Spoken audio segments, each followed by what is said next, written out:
Age പറയുന്നത് WHO ഒരു ഡെഫിനിഷനിൽ പറയുന്നത് 10 to 19 എന്നതാണ്. ഇതിങ്ങനെ മാറിക്കൊണ്ടിരിക്കും. എങ്ങനെയാണ് മാറുകയെന്ന് വെച്ചാൽ രാജ്യങ്ങൾക്കനുസരിച്ച് മാറും.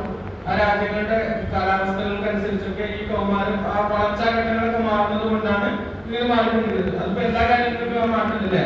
മാരേജിന്റെ ഏജ് നമ്മളോട് ഗേൾസിന് പറഞ്ഞിട്ടും 21 ആണ്. അത് 16 വയസ്സുള്ള രാജ്യങ്ങളുണ്ട്. അങ്ങനെ അതൊക്കെ അതത് രാജ്യങ്ങളുടെ കൾച്ചർ അവിടുത്തെ ഒരു എൻവയോൺമെന്റ് ഇതൊക്കെ അനുസരിച്ച് മാറിക്കൊണ്ടിരിക്കുന്നത്. അതുകൊണ്ട് ഇന്ത്യയിലെ പിന്നെ ഏകദേശം നമ്മൾ കൗമാരം എന്ന് പറയുന്നത് ഒരു 10 മുതൽ 19 വയസ്സ് വരെ WHO ഏകദേശം കണക്ക്. അതിൽ തന്നെ ഇൻഡിവിജ്വലിനനുസരിച്ച് മാറ്റങ്ങൾ സംഭവിച്ചേക്കാം. ഈ ഒരു പീരീഡില് കൗമാര പ്രായത്തില് നമുക്ക് ഒരുപാട് മാറ്റങ്ങൾ ഉണ്ടാവും. ഒരുപാട് മാറ്റങ്ങൾ ഒരു കുട്ടിയിൽ നിന്ന് കൗമാര പ്രായത്തിലേക്ക് എത്തുന്ന സമയത്ത് ശാരീരികമായിട്ട് ഒരുപാട് മാറ്റങ്ങൾ ഉണ്ടാവുന്നുണ്ട്.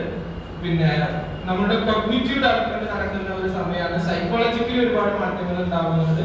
സോഷ്യൽ ഒരുപാട് ചേഞ്ചസ് നമ്മുടെ ലൈഫിൽ സംഭവിക്കുന്നുണ്ട്.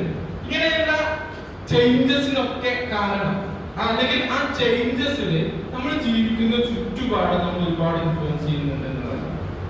നമ്മുടെ സൊസൈറ്റി എന്ന് പറഞ്ഞാൽ അവിടെ നമ്മൾ എന്ത് കൾച്ചറിലാണ് വളരുന്നത്, നമ്മുടെ റിലീജിയസ് ബാക്ക്ഗ്രൗണ്ട് എന്താണ്, നമ്മുടെ സൊസൈറ്റി നമ്മളെ ഡെവലപ്പ് ചെയ്ത് കൊണ്ടുവരുന്നത് എങ്ങനെയാണ്, നമ്മുടെ ഫാമിലി നമ്മളെ ഡെവലപ്പ് ചെയ്ത് കൊണ്ടുവരുന്നത് എന്താണ്, ഫാമിലിയുടെ വാല്യൂസ് എങ്ങനെയുള്ളതാണ്, ഇതൊക്കെ ഒരു കൗമാരക്കാരനായിട്ടുള്ള ഒരാളുടെ ഡെവലപ്മെന്റില് ചെറുതല്ലാത്ത ഇൻഫ്ലുവൻസ് ഉണ്ടാക്കുന്നുണ്ട്. അപ്പൊ ഈ ഇൻഫ്ലുവൻസ് കാരണമാണ് അവരില് കുറെ ചേഞ്ചസ് ചലഞ്ചായിട്ട് മാറുന്നതും പല ചേഞ്ചസും ഓപ്പർച്യൂണിറ്റി ആയിട്ട് മാറുന്നത്. അതൊക്കെ തീരുമാനിക്കുന്നത് നമ്മുടെ ചുറ്റുപാടുള്ള കുറെ ആളുകളായിരിക്കും.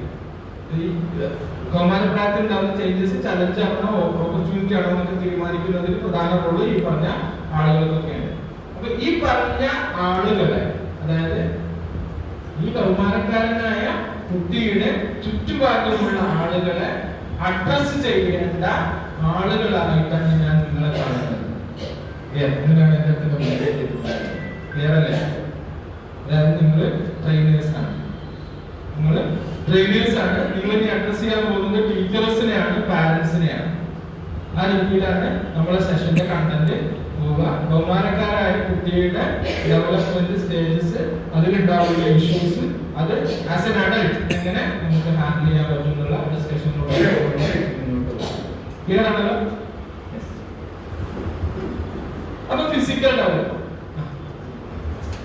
ഡെവലപ്മെന്റ് ഒരു കൗമാരക്കാരായ കുട്ടികളുടെ ലൈഫിൽ ഉണ്ടാകുന്ന ഫിസിക്കൽ ഡെവലപ്മെന്റ് എന്ന് പറയുന്നത് ഒന്ന് ഹൈറ്റ് കൂടും, മറ്റൊന്ന് വെയിറ്റ് കൂടും. അതായത് കുട്ടിക്കാലം മുതലേ തുടർന്ന് വരുന്ന പ്രോസസ്സ് അത് ഈ കൗമാരപ്രായത്തിലും കണ്ടിന്യൂ ചെയ്യുന്നുള്ളതാണ്. ഇതിലുള്ള കണ്ടന്റ് അങ്ങനെ നിങ്ങൾ നോട്ട് ചെയ്ത് വെക്കണമെന്നില്ല. ഞാൻ ഇതിന്റെ നോട്ട് ഷെയർ ചെയ്ത് തരാം. അഡീഷണൽ എന്തെങ്കിലും പറയുന്നത് നോട്ട് ചെയ്യണം ചെയ്താൽ മതി.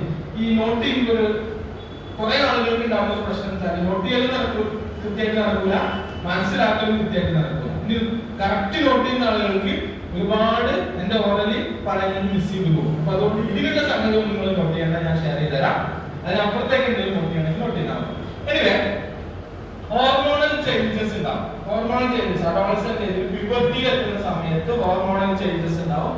അതിപ്പോ ബോയ്സിന്റെ കാര്യത്തിൽ ടെസ്റ്റോസ്റ്ററോൺ കൂടും, അതുപോലെ തന്നെ ഈസ്ട്രജൻ ഗേൾസിന്റെ കാര്യത്തിൽ കൂടും. പിന്നെ സെക്കൻഡറി സെക്ഷൽ ക്യാരക്ടറിസ്റ്റിക്സ്, ഇവിടെയാണ് കുറെ ആളുകൾക്ക് കൺഫ്യൂഷൻ ഉണ്ടാവുന്നതും കുട്ടികളെ സ്ട്രെസ്ഫുൾ ആക്കുന്നതൊക്കെ ഈ സെക്കൻഡറി സെക്ഷൽ ഡെവലപ്മെന്റിലാണ്. അപ്പൊ അതിൽ പറയുന്ന ചില ഈ കുട്ടികൾക്ക് ഉണ്ടാവും. ഇപ്പൊ മീശ വരാത്ത ഒരാൾ, ഒരു 17 വയസ്സൊക്കെ ആയിട്ടും മീശ വരാനൊന്ന് വൈകി കഴിഞ്ഞാല് അവന്റെ ടെൻഷൻ എത്രയായിരിക്കും അറിയാം. ഇപ്പോ നമ്മുടെ കയ്യിലുള്ള കാറ്, ഒരു BMW കാർ നിങ്ങളുടെ കയ്യിലുണ്ടെന്ന് തോന്നും. ആ കാറ് പോയിട്ട് ഒരു മതിലിനും പിടിച്ചു, നിങ്ങൾക്ക് ടെൻഷൻ ഉണ്ടാവും, സങ്കടം ഉണ്ടാവും. ഇതിനൊക്കെ വലിയ സങ്കടമാണ് മീശ വരാൻ വൈകാൻ കൗമാരപ്രായത്തിലുണ്ടാവുക.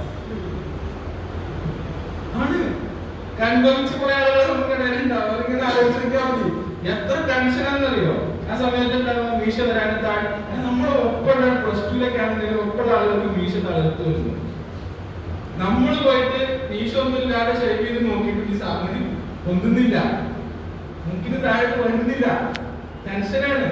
അപ്പൊ നോർമലാണ്. ചില ആളുകളിൽ ലേറ്റ് ആയിട്ടാണ് വരെ, ചില ആളുകളിൽ നേരത്തെ പല ആളുകളും പല രീതിയിലാണ് ഇതിന്റെ അളവുണ്ടാകുന്നത്, ഒക്കെ നോർമൽ ആണെന്നുള്ളത് കുട്ടിനെ ബോധ്യപ്പെടുത്തുക എന്നുള്ളതാണ്. പക്ഷെ ആക്ച്വൽ റിയാലിറ്റിയിലേക്ക് വരുമ്പോൾ ഫേഷ്യൽ ഹെയർ ഉണ്ടാവും. അതുപോലെ തന്നെ ഈ സൗണ്ടിന്റെ കാര്യത്തിൽ ഭയങ്കര മാറ്റം സംഭവിക്കും. ഒരു ചെറിയ കുട്ടി അതായത് ഒരു 4-5 വയസ്സുള്ള 2 കുട്ടികൾ, ഒരു ആൺകുട്ടി ഒരു പെൺകുട്ടി, ഇതിനപ്പുറത്ത് ഈ ചുമലിനപ്പുറത്ത് നിന്ന് സംസാരിക്കുകയാണെങ്കിൽ നമുക്ക് ഇവിടെ നിന്നിട്ട് അതൊരു ഗോയും ഒരു കേടും ആണെന്ന് ഐഡന്റിഫൈ ചെയ്യാൻ പ്രയാസം ഉണ്ടാവും അല്ലെ? കാരണം 2 പേരുടെ സ്വന്തം ഏകദേശം ഒരേപോലെ. ഇനി അവരൊരു 13-14 വയസ്സായി കഴിഞ്ഞാല് അങ്ങനെയാണോ? അല്ലല്ലോ. ഈ ചുമലിന്റെ അപ്പുറത്താണെങ്കിൽ നമുക്ക് അതൊരു ആൺകുട്ടിയുടെയും മറ്റൊരു പെൺകുട്ടിയുടെ സൗണ്ട് ആണല്ലോ നമുക്ക് കൃത്യമായി ഐഡന്റിഫൈ ചെയ്യാൻ പറ്റും. അതായത് ഈ വോയിസിന്റെ സൗണ്ട് ചേട്ട കൊണ്ട് പാറക്കല്ലുമൊക്കെ കിടക്കുന്ന പോലെയുള്ള ഒരു മാസ് കൂടിയ സൗണ്ട് ആയിട്ട് ഇങ്ങനെ വരും.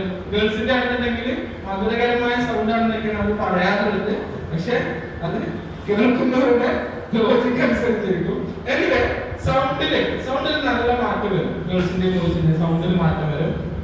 അതോടൊപ്പം തന്നെ ഗേൾസിലാണെന്നുണ്ടെങ്കിൽ ബ്രസ്റ്റ് ഡെവലപ്മെന്റ് ഉണ്ടാകും, ബ്രസ്റ്റ് വലുതായിട്ട് വരും. മെൻസ്ട്രേഷൻ തുടങ്ങും, ഗേൾസിന് മെൻസ്ട്രേഷൻ തുടങ്ങും. വേറെ ഒരുപാട് മാറ്റങ്ങളുണ്ട്.